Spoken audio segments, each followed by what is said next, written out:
અરવલ્લી જિલ્લા ભાજપ કાર્યાલય શ્રી કમલમ ખાતે ભારતીય જનતા પાર્ટીની પ્રેસ કોન્ફરન્સ યોજાઈ। અરવલ્લી જિલ્લા ભારતીય જનતા પાર્ટીના પ્રમુખ ભીખાજી ઠાકોરના અધ્યક્ષસ્થાને આ પ્રેસ કોન્ફરન્સ મળી હતી।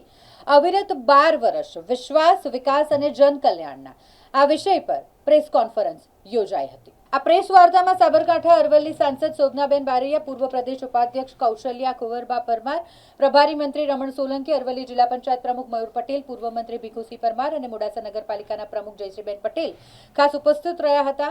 સરકારની વિવિધ જનકલ્યાણકારી યોજનાઓ અને વિકાસ કાર્યોની વિસ્તૃત માહિતી તેમણે પ્રેસ સમક્ષ આપી। અરવલ્લી જિલ્લા ભાજપના મીડિયા કન્વીનર રાકેશ પટેલ દ્વારા સફળતાપૂર્વક આયોજિત આ પત્રકાર પરિષદમાં જિલ્લાના તમામ પ્રિન્ટ મીડિયા અને ઇલેક્ટ્રોનિક મીડિયાના પત્રકારો ઉપસ્થિત રહ્યા હતા। વિશ્વાસ, વિકાસ અને જલ કલ્યાણના કામોનો જે 12 વર્ષમાં કામ થયા છે એના અનુસંધાને અરવલ્લી જિલ્લાની આ પ્રેસ કોન્ફરન્સમાં આપણા પ્રભારી મંત્રી આદરણીય રમણભાઈ સોલંકી સાહેબ, સાથે જ સાંસદ શોભનાબેન બારૈયા, અમારા પ્રદેશના વક્તા કૌશલ્યા કુંવરબા, ધારાસભ્ય ભીખુસિંહજી, જિલ્લા પંચાયતના પ્રમુખ ભાઈ મયુરભાઈ, અમારા નગરપાલિકાના પ્રમુખ જયશ્રીબેન અને અમારા સહોદ્દેદારો અને પત્રકાર મિત્રો, આપ સર્વેને હું અરવલ્લી જિલ્લા ભારતીય જનતા પાર્ટીથી આવકારું છું, હાર્દિક સ્વાગત કરું છું। આજની આ પ્રેસ વાર્તા છે એ કેન્દ્ર સરકારની યોજનાઓ, જે મોદી સાહેબે 12 વર્ષ સુશાસનને જે કાર્યો કર્યા છે એની પ્રેસ થવાની છે। હું આશા રાખું કે આ પ્રેસના માધ્યમથી અમારી છેવાડાના માનવી સુધી પહોંચવાની યોજનાઓ છે એ પ્રજા સુધી આપ પ્રેસ મીડિયા માધ્યમથી પહોંચાડો એવી હું આપ પાસે આશા રાખું છું। અસ્તુ। નમસ્કાર। આજની આ પ્રેસ વાર્તામાં ઉપસ્થિત આપણા પ્રભારી મંત્રી શ્રી તથા ધારાસભ્ય શ્રી, જિલ્લા પંચાયતના પ્રમુખ શ્રી, જિલ્લાના અધ્યક્ષ અને મુખ્ય પ્રવક્તા કૌશલ્યા કુંવરબા અને નગરપાલિકાના પ્રમુખ સાથે આપ સૌ પ્રિન્ટ મીડિયા અને ઇલેક્ટ્રોનિક મીડિયાનું હું સ્વાગત કરું છું। મને પણ ખૂબ ગૌરવ થાય છે કે 12 વર્ષના શાસનકાળમાં મોદી સાહેબે ખૂબ એવી યોજનાઓ અને ખૂબ એવા મહત્ત્વના કાર્યો કર્યા છે। એમાં અહીંયા અરવલ્લી જિલ્લામાં પણ એમને ખૂબ સારા કાર્યો કેન્દ્ર સરકાર તરફથી કરવામાં આવે છે, જેમાં મુખ્ય કાર્ય એક રેલવે અને ઐતિહાસિક કાર્ય જો કરવામાં આવ્યું હોય તો મોડાસા નડિયાદ જે રેલવે છે એ લાઇનને જોડવા માટે એના મોડાસામાં આવતા 3.5 કલાક જેટલો સમય લાગતો હતો, એ સમય ઓછો થાય એના માટે આ સમસ્યાના કાયમી ઉકેલ માટે અંડરપાસ બનાવવા માટે અને કેન્દ્ર સરકારે 106 કરોડ ફાળવ્યા છે। એની સાથે સાથે વંદે ભારતનું સ્ટોપેજ પણ આપવામાં આવ્યું છે અને બાયડ જે સ્ટેશન છે એને ડી ગ્રેડમાંથી B ગ્રેડમાં કન્વર્ટ કરીને 32 કરોડ જેટલી રકમ ફાળવી છે। આ સાથે આગામી સમયમાં એ પણ ખૂબ મોટી આપણા માટે ખુશ ખબર છે કે અંડરપાસ બાયડ અને તોરણા જે રેલવે સ્ટેશનનું કામ છે પૂર્ણ થાય।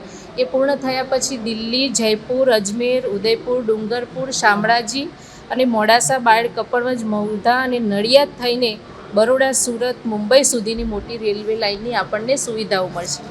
એ સિવાય આપણે અરવલ્લી જિલ્લામાં જો સતત અમારી માગણી રહી હતી અને રોડ અને ઇન્ફ્રાસ્ટ્રક્ચરની વાત કરીએ તો બીજી એક મહત્ત્વની વાત છે કે મુસાફરોની આવવા જવાની સુવિધા માટે ખૂબ સારા પ્રયત્નો કર્યા છે। એમાં મોડાસા, ધનસુરા, બાયડ, કપડવંજ, કઠલાલ અને મહુધા, નડિયાદ એ 848 કે હાઈવેને 6 લેન 4 લેન કરવા માટે પણ છેલ્લા 6 મહિનાથી એનો DPR બની રહ્યો છે અને NHAIને એ વિભાગમાં જમા થતાં જ આવનારા દિવસોમાં એ રોડ માટે મોટું બજેટ ફાળવવામાં આવશે।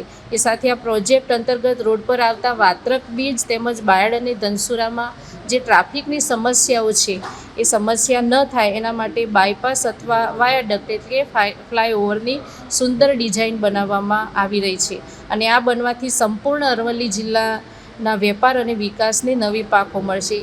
અને એ સાથે સાથે અમારી લાગણી આર્મી જવાનો માટે પણ હતી કે જે રિટાયર્ડ આર્મી જવાનો હતો એના માટે કેન્ટીનની માગણી કરી હતી, તો એ પણ આદરણીય શ્રી રાજનાથસિંહ મંત્રી સાહેબની રજૂઆત કરી અને કેન્ટીન મંજૂર કરાવી છે અને હિંમતનગરમાં એ ટૂંક સમયમાં શરૂ થઈ જશે।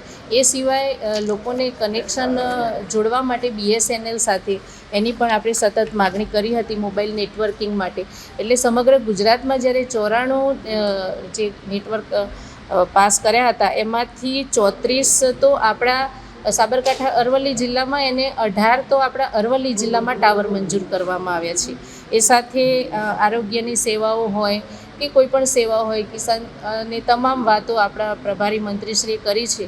તો હું પણ આપ સૌને વિનંતી કરું છું કે આપ સૌના માધ્યમથી સાબરકાંઠા, અરવલ્લી અને ખાસ કરીને અરવલ્લી જિલ્લામાં જે કેન્દ્ર સરકાર અને ગુજરાત સરકારે જે કામ કર્યા છે, વિકાસની ગાથા આપના માધ્યમથી જન સુધી પહોંચે એવી હું આપ સૌને પાસેથી અપેક્ષા રાખું છું. ને ફરીથી આપ સૌને આજે પવિત્ર પુરુષોત્તમ માસની સોમવતી અમાસ છે, તો આપ સૌને શુભેચ્છાઓ પણ પાઠવું છું.